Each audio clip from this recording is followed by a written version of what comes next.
I'm gonna do debit. Whoa, whoa, whoa. You're not going to pay with your credit card? I mean, I got the money in my account. Why would I use a credit card? Well, there's a few more things you want to consider other than that. Stop wasting money on that dumb shit and instead put it in investment. I know it's tempting. You'll spend it and be broke again. Welcome back to the channel, guys. I'm your bro, Ryan. And I'm your bro, Taylor. And as you can tell from the intro in the video, we are talking today about the difference between a debit card and a credit card and when's the right time to use each. So jumping right into it, a debit card is what we say is synchronous, meaning as you spend the money or swipe that debit card, the money actively leaves your account. However, a credit card is asynchronous. Basically, you swipe that card and the bank fronts you the money. You're not spending your own money yet. And in the end, once the statement comes around, then you would pay that money. And as long as you pay the statement on time, it's interest free. So it's basically like a small interest free loan. All right, so now that we got some of the basics out of the way, let's go ahead and analyze some of the weak points of each of them. So starting off with the debit card. One big weak point is simply the existence of overdraft fees. These fees average around $35 but can range from bank to bank. And there's really no buffer or grace period. If you have simply spent more money than is actually in your account, they are going to charge you a fee. There's also some added risk involved with using a debit card because it has less fraud protection. Yeah, there are countless stories out there with someone's identity getting stolen randomly at random times, and then they have to go and call these places and say, no, that wasn't me, no, that wasn't me. It's this whole slew of issues versus if you just had it on a credit card in that situation and you disputed the charge, the bank goes and investigates. If they find out it wasn't you, no harm, no foul. So it's a huge difference in that manner. Just a general rule of thumb, debit cards generally offer less protection than credit cards. Because while credit cards are protected by the Fair Credit Billing Act, debit cards fall under the Electronic Fund Transfer Act, which allows for up to $50 or even $500 in liability if not reported immediately. So those are just some of the pitfalls or weak points of debit cards. Now let's look at some of the problems with credit cards. So the minimum payment trap. For example, if you were to put $3,000 on a credit card at 24% APR, just paying the minimums, it would take you over 10 years to pay off and over $3,000 in interest. The psychological spend creep, that is such a real thing. There are many studies out there that show there's a 12 to 18% increase in spending versus cash and debit.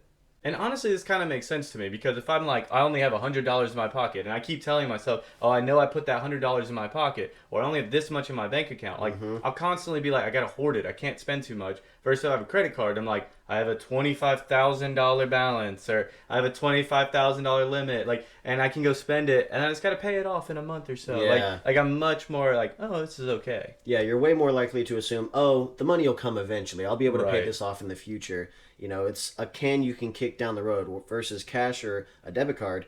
You either have the money in that moment or you don't. Exactly.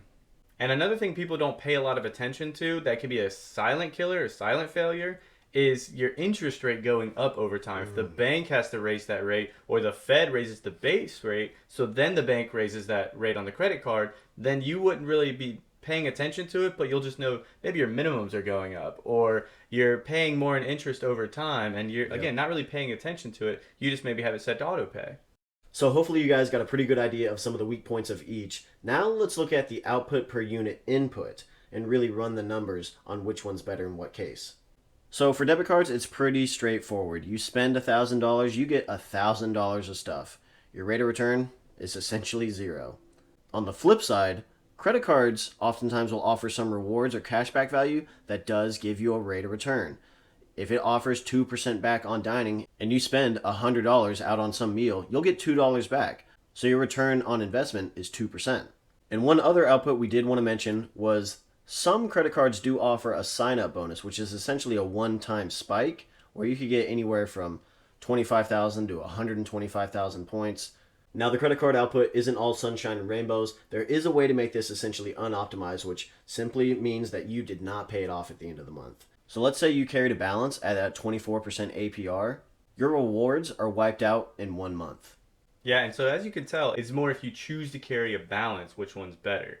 If you are good and you pay it off at the end of the month, that's an optimized credit card. You're getting benefit and return on investment by just spending like you normally would. But if you do carry a balance, you can't trust yourself, it is definitely better return on investment to use that debit card and not get yourself into negative interest, negative return on investment. So as engineers, we love frameworks, we love decision trees, we love matrix. So in this video, let's go through a little bit of a decision tree on if you're using a debit card versus a credit card. So the first question would be, do you think you would overspend? If the answer is yes, then you probably just want to use a debit card solely and don't even want to mess with credit cards. The next question you should ask, are you tracking your spending? If the answer is no, then you're going to want to use a debit card solely because it'll be easier to track. You'll know how much money is in your bank account and you'll see it go down as you spend it. That, or if you do want to touch into credit cards, then you're going to want to start tracking your spending. Next, you're going to want to ask, do you have an emergency fund? Preferably 3 to 6 months saved. If not, I'm going to want to build that emergency fund first. Then I'll start playing with the idea of credit cards. Now, I'm sure some of you are a little bit curious about how exactly that would be optimized, so let's go through a bit of an optimized stack here and give you some actual card suggestions to look into. So, level 1, where you're kind of that simple cashback credit card, look at ones like the Discover It or the Citi Double Cash Card. There's no annual fee, it offers that 2% back like we were talking about. Now, the next progression is to a card that has an annual fee, like the Chase Sapphire Preferred. Costs you about $95 a year, and does offer you some good point rewards, like 3 times points on dining and travel. And one thing to consider is take a look at all the credits that a lot of these credit cards offer. A lot of these cards will pay for itself. The next progression would be that level 3. It's just a bigger step up to something like the Amex Gold or something like the Chase Sapphire Reserve. These are for people that have a great credit score. These are big spenders. They're getting the use out of all those built-in credits to essentially make their annual fee none or making money off of it. These are people that are really experienced in the credit card space. This is not by any means typically someone's first card. I don't even know how you would jump to that immediately from something like a debit card, for example. But that is a good natural progression. So as you can see, the higher the level you go, the higher the fee, so the more optimized you have to get. Because they do offer benefits to outweigh that fee typically. But you have to be very diligent and you have to know what you're doing, keep track of all this in order to get at least a fee paid for. If not, like Taylor said, make a little bit of money off of it, but you have to be very optimized the higher you get. So in that, I'd almost say a debit card is like a level 0, a pre before it.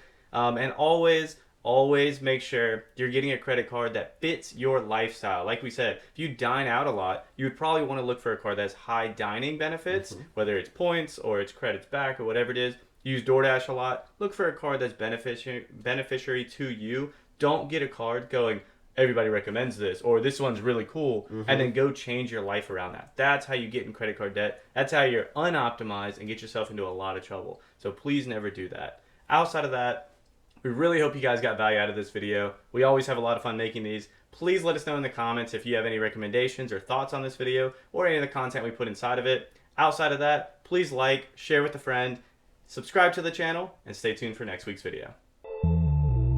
Stop wasting money on that dumb shit and instead put it in investment. I know it's tempting. You'll spend it and be broke again.